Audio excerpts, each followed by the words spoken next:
আমি স্বরলিপি। আজ আমার লেখা কবিতা স্বামীজিকে।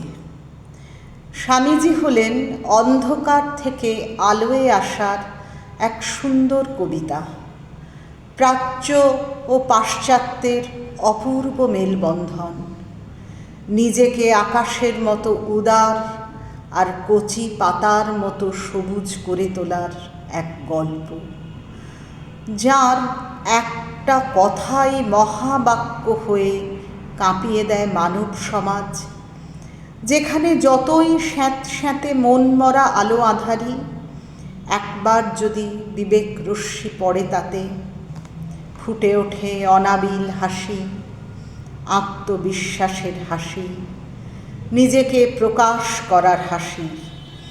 এক গভীর আনন্দ তরঙ্গ বুঝি বেরিয়ে আসতে চায় হৃদয় গভীর থেকে।